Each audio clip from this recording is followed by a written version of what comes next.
To perform this work, you will need to begin by safely raising and supporting the vehicle.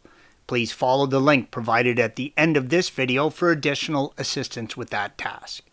You will need to remove the pads and wear sensor first. Before removing the pads, you will need to remove the spring clip, yellow arrow, and the brake wear sensor, red arrow. You can release the spring clip from the upper mount by grabbing the center section with a set of pliers and squeezing it in and down from the top clip, red arrow. Once free of the top, it will pivot down to the bottom, and as always, you should be wearing safety glasses when working on your vehicle. You will need to remove the brake wear sensor before completely removing the spring clip. Pivot the clip down and use a small set of pliers to gently remove the sensor, red arrow. Do not pull the sensor out by the wires, you will just damage it.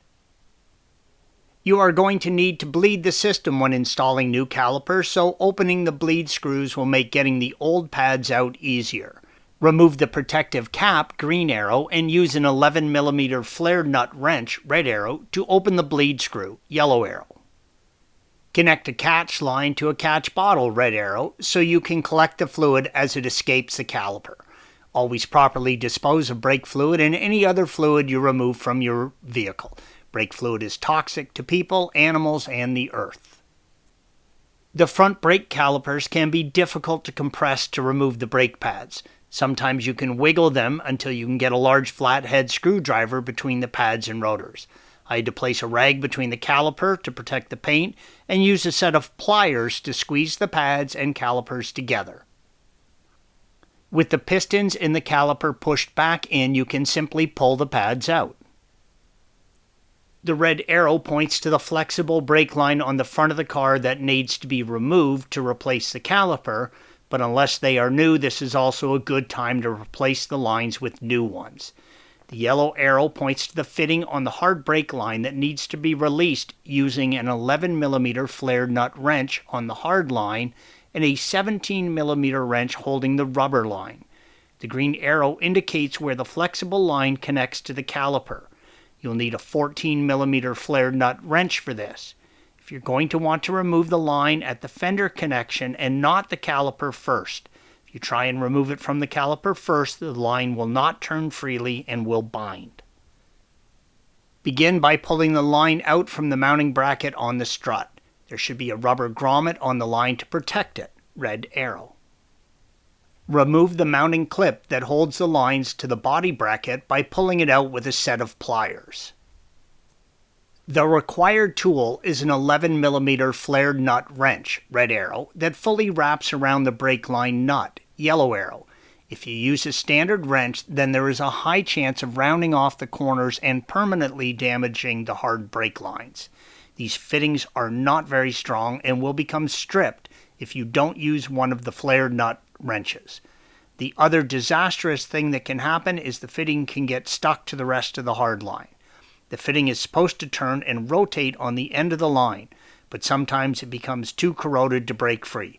When this happens, the fitting and the line will usually twist together and break the line.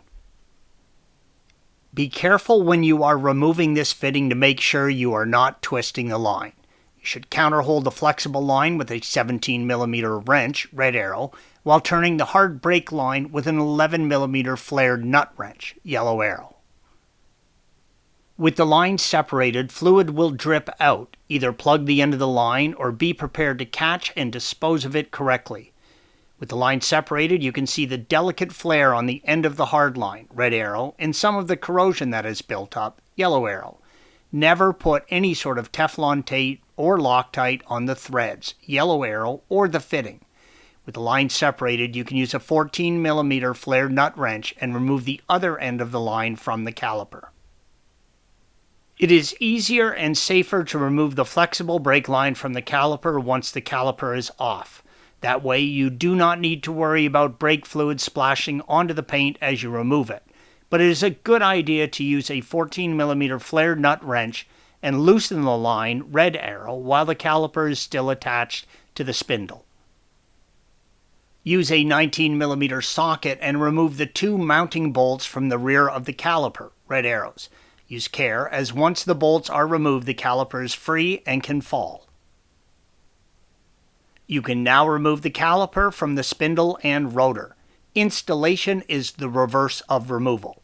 If your new caliper did not come complete, transfer over any missing components from the old one. Remember, you must now properly bleed the brake system, not just the new caliper. Do not attempt to drive the vehicle until you have properly bled the entire system. Thanks for watching. Be sure to subscribe to our channel and check out another video in this series.